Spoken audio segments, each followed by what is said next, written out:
আসসালামু আলাইকুম viewers, welcome back to Moni's kitchen world. আজকে আমি আপনাদেরকে তৈরি করে দেখাবো কাঁচা কলার কোপ্তা বা কাবাব। এই কাঁচা কলার কোপ্তাটা তৈরি করতে আমি কি উপকরণ ব্যবহার করেছি সেটি আপনাদেরকে আমি এখন দেখিয়ে দিচ্ছি। আমি এখানে 2 টুকরো ইলিশ মাছ সামান্য একটু লবণ হলুদ দিয়ে সেদ্ধ করে নিয়েছি, আর 2টা কাঁচা কলাটাকেও সেদ্ধ করে নিয়েছি। এখন এই মাছের কাঁটাগুলোকে খুব ভালোভাবে ছাড়িয়ে নিব।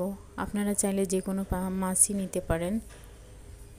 এখন আমি একটা বাটিতে হাফ কাপ পরিমাণে পেঁয়াজ কুচি, 1/3 কাপ পরিমাণে ধনিয়া পাতা কুচি, সামান্য একটু পুদিনা পাতা কুচি, 4টা কাঁচামরিচ কুচি নিয়েছি।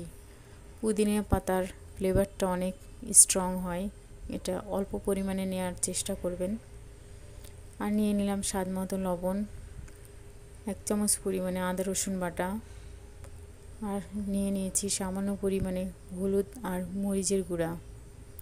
এখন এখানে আমি 1 টেবিল চামচ পরিমাণে কর্নফ্লাওয়ার দিচ্ছি, দিয়ে এটাকে খুব ভালোভাবে মিশিয়ে নিচ্ছি। এই কর্নফ্লাওয়ারটা দেওয়াতে এই কাবাবটা অনেক মুচমুচে এবং খেতে অনেক ভালো হবে। এখন এর ভেতরে আমি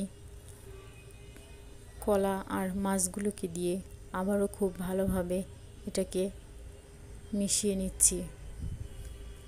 এটাকে খুব ভালোভাবে মিশিয়ে নিয়ে কাবাবগুলোকে আমি তৈরি করে নিচ্ছি। এই যে এরকমভাবে কাবাবগুলো তৈরি করে নিয়েছি। এখন একটা বাটিতে আমি 2টা ডিম খুব ভালোভাবে ফেটিয়ে নিয়েছি। এখন এই ডিমের মধ্যে কাবাবগুলোকে আমি খুব ভালোভাবে ডুবিয়ে তেলে এগুলোকে আমি ভেজে নিব। এখন এই তেলের উপরে আমি ডিমের মধ্যে ডুবিয়ে একটা একটা করে কাবাব আমি তেলের মধ্যে দিয়ে দিয়েছি। সবগুলো কাবাব আমার দিয়ে দেওয়া হয়ে গেছে। এখন এর উপরে আমি ডিমগুলো একটু ছড়িয়ে দিচ্ছি, এতে করে কাবাবগুলো দেখতেও অনেক ভালো হবে আর খেতেও অনেক মজা হবে।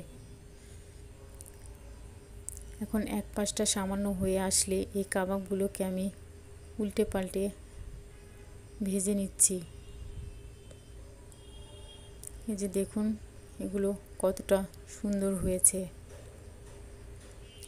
এরকম করে সবগুলো কাবাব আমি ভেজে নিয়েছি। এখন এগুলোকে আমি নামিয়ে নিচ্ছি। দেখুন এগুলো কতটা সুন্দর হয়েছে। আপনারা বাসায় ট্রাই করবেন এবং রেসিপিটি কেমন লাগলো তা অবশ্যই কমেন্টে জানাবেন। একটা লাইক দিবেন, আর আমার ভিডিওতে নতুন হয়ে থাকলে চ্যানেলটিকে সাবস্ক্রাইব করবেন।